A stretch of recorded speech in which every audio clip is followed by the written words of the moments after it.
Hey everybody, this is Ron with 4Wind Trading. Just checking in with here's what sold this week.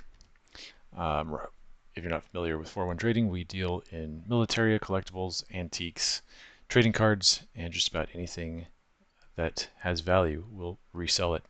We try to find cool stuff, get it to people at a good price. So there was a nice amount of sales, not much profit. Some of that was my mistake. Some of it was just a little extra stuff that I had that it was nice to get a few extra bucks on. But we'll talk about all that. So let's just get into it. The first thing that sold was, this is ordered in terms of value of sales price. The ARRL Handbook for Radio Communications. That is a reference book for ham radio operators, amateur radio operators. This was hanging around for a little while. I was near the bottom of the price range on eBay, and it probably would have sold eventually, but I also cross-listed this on Craigslist, and I got not only more than I would have paid after fees, but I got more than what I had it listed for on eBay. I think I had it for 54, and I sold it for 60 on Craigslist. Delivered it in person, so that was a nice little healthy profit on that. That's the kind of things you want to do a lot, that I want to do a lot of. Not great. Well, actually, yeah, that was great all over. Thought that was ROI for a second. It was a 11x on the ROI and $55 profit. Got that in a lot of books, and books are generally not my thing. I think if I do books in the future, it's going to be stuff like this, reference books, things that I am familiar with, books on topics that I'm familiar with, like military reference books and such. Because going through and trying to find, like, oh, this is first edition, whatever, it's a lot of work, and it's just not rewarding, not fun. So the next thing that sold, this was a flip. It was kind of an experiment in price structure, because selling these individually, so in each of these boxes is one booster pack of the collector's edition of the Secrets of Strixhaven set of Magic the Gathering. And those MSRP on them is about $32, $31, $32. Of course, on the secondary market, because of limited supply, they usually trade at a premium. I mean, there's a few collectors. Well, this is not a Magic video. So on secondary market, these are about $42 on TCG Player, the main market for Magic cards, which after fees is going to get you about break even. I sold these at about $51, $52 a piece, so it was over market. And the way I did that is selling them as a lot, and sold for $254. Profit was decent, I guess. Probably took a little bit of effort in terms of thinking about, okay, how do I sell this? And although it was a pretty simple thing to do, I thought a lot about just like, do I wait and hold on to them and let time take the price up as supply dwindles even further? But then I was just like, no, just sell them as a lot, because if you go buy a collector's booster display, you're getting 12 of these, and you're paying $480. But if you want maybe 5 of them, you can pay somebody $42 plus shipping on each one of those and get them individually. And there's probably not a lot of people like me offering a package of 5 where you pay one shipping cost and get them pretty close to market. And you get them at, well, this person decided the price was fair. So that was a nice little flip on those. And now I know the strategy. If I see these at Walmart again, or whatever next set, collectors, boosters, Omega packs is what these are called. We just get a single collector booster pack. If it's Fractured Reality or Star Trek or whatever. Like, I know this pricing strategy now, so that's good. Sold this. This sold pretty quick, 23 hours. I had it for a long time. Didn't list it because I was worried about how to ship it. And over time, I think I bit the bullet on buying some larger boxes for some other thing. And so, well, I had a box to ship this now, so I'm like, okay, I'm gonna list this and get it out of here. And ended up taking an offer on it. I think I had it listed for $49.99, and you know, to get a sale in under a day, I was like, yeah, sure. Who knows when the next person's going to come along that wants to buy it at $49.99. And the thing is, if you put something up for $49.99 and you allow offers on it, almost everybody's going to make an offer, right? So you kind of, I think $49.99 was a little bit above market. Most of these go for, I think, like 35 to 45. So yeah, that's a good deal. 20 bucks, 22 bucks, whatever. Um, that'd be a great profit if I had listed this faster, and turned this over quicker. Nice ROI, 2.2 times. That's kind of thing I want to do more of. This was really cool. Under the $20 net profit, but the multiple on the investment is really nice, 3.5 times.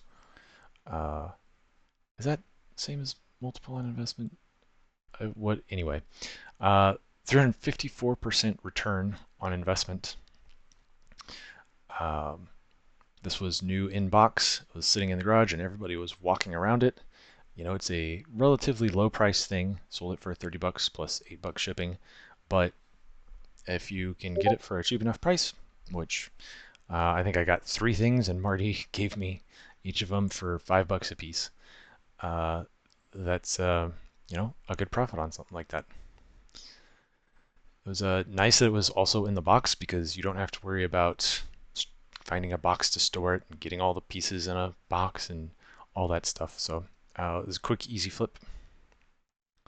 This was interesting. I was gonna give this to Goodwill. I got this in an auction. Thought it was just junk. Decided to go through some of the stuff in that auction and price check it. And I figured, looking based on what I was seeing, that this might have some value. And sure enough, so for something that I assigned 0 value to, under a $20 profit, but infinite return, because otherwise it would have just gone to Goodwill. So that's just free money for me. So I don't know what the deal is with these. Maybe they don't make them in steel anymore. The leather felt really comfy. Wasn't really dried out. All the elastic was in pretty good condition. So I don't know what people do with these. I don't know if people still use these for playing baseball or whatever. Heck, maybe I underpriced it. I don't know. But that was nice. I think I might have gotten an offer on this for $15.99, and I just waited. And I said, I can, if I wait on this, I think it was on a Friday I got the offer. I was like, if I just wait until Saturday, I'm going to get an extra day to ship this. And that would be nice. And then, the next day the guy just bought it at $19.99, which seems to indicate if you have a buy it now price and allow offers, people are just always going to put in, they're not lowballing you, but they'll try for a few dollars off, which is fair play. I would have taken the $15.99 anyway, but the guy was, maybe it was just too low of a price, and the guy was like, "Oh, it's so cheap, so it's gonna get away from me." So he took it at the 20 bucks. This I messed up on. I think we've talked about the ProMedia 2.1 speakers.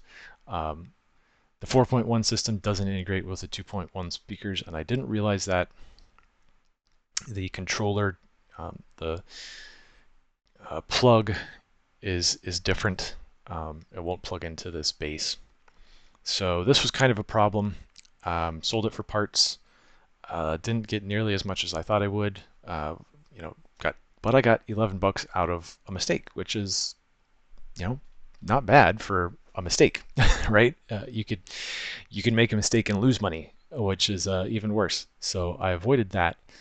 And this is a huge, heavy thing. It didn't sit around long. Well, I mean, it did sit around from the time I bought it. When did I buy it? March, yeah. Messing around with, um, oh, how do do I have a box to ship this? Blah blah blah. Shipping was a little bit expensive. I had to ship it in like a U-Haul small box, so 16 by 13 by 13, which gets you into dim territory, I think, or gets you into, gets you beyond the USPS 1 cubic foot territory, so you're paying a little bit more. Um, I mean, just all kinds of, right, all kinds of problems with something like this when you make a mistake. So feels good to make money on that, even if we're not making a ton of money this week, right?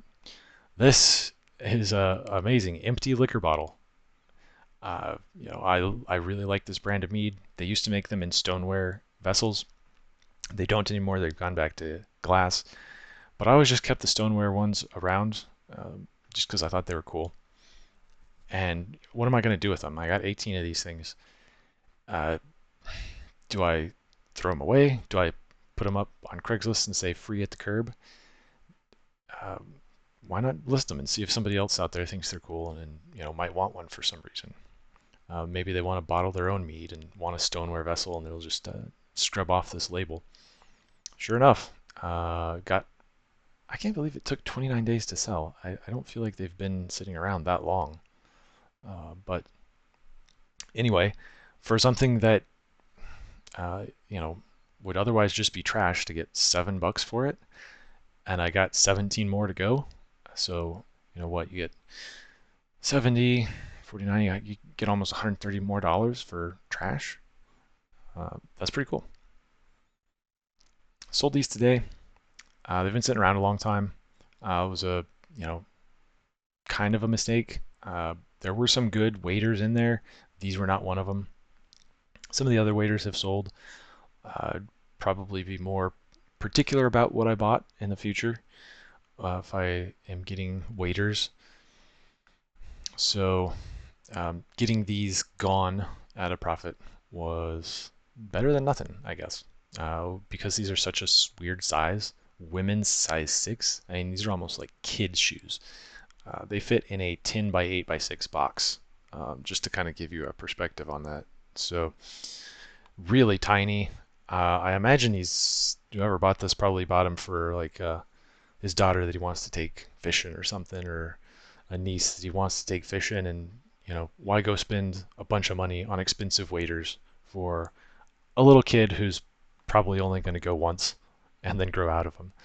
So, uh, that's part of what we do is we get cool stuff to people who want it at a good price. This didn't make much money on it, but it was pure profit. Got it in. Oh, wait, I did assign a purchase price to this. No wonder I didn't make much on it. Well, I got this in a box of stuff, police stuff. I think if you remember the Oakland police jacket, there was a police belt I think we might have talked about. This was with all that stuff, and wasn't really buying the stuff for these little leather accessories, but what are you going to do with it? Give it to Goodwill or sell it? It was relatively easy to get it listed, easy to store. It's a very small size. I shipped it in a 8 by 6 by 4 box, so $5. That's cool. This was a really dumb mistake I made. So I would have made probably closer to $10, like $9.92. But you'll see the cost of ship was $10.21, and the buyer was charged $5.22. Yeah, so almost exactly $5. I lost because I listed it as buyer paid media mail, and I'm not that kind of guy. I'm not going to try to get cheap shipping by going around the rules. And this is really ridiculous. I don't know why USPS, it was about 1 pound to ship something in a poly bag at 1 pound for 10.21. I can ship things for like $6 in a 10 by 8 by 6 if it's 3 pounds. If it's 2.1, if it's 2 pound 1 ounce, I can ship it for $6 or $7. but if it's a 1 pound poly bag, it's 10. USPS shipping charges. I'm not gonna sit here and say like, oh, shipping makes being a seller so hard. Shipping is what it is, and I generally do calculated shipping. Buyer pays calculated shipping, so maybe that's why I don't complain as much. But I just think the inconsistency of USPS is right now is uh, just kind of baffling, and it does make it harder for sellers because what are you supposed to do if something crosses a certain pound threshold and it suddenly goes down in price to ship it? More weight is cheaper to ship. It's tough because it used to be you could just round up and know you're safe because if you round up, you're going to be paying more. Not the case anymore. So that's tough. I would have been much happier with this if I had been able to get an extra $5 in profit on it. But I would have, certainly. I mean, it's priced right. It's kind of hard to, I wouldn't say hard to find. It's less common than woodland. This three-color desert is, you don't see it as much as the woodland M80. Was it M86? I don't remember. So that's it. That's what sold this week. If you add it all up, it's not a lot of profit, right? But it's a nice momentum. So I hope this video was interesting, useful, a good way to kill time for you. Hit the like button if you like this content and want to see more of it. Hit the subscribe button if you want to see more of it. Literally, YouTube will feed it to you. All right, peace.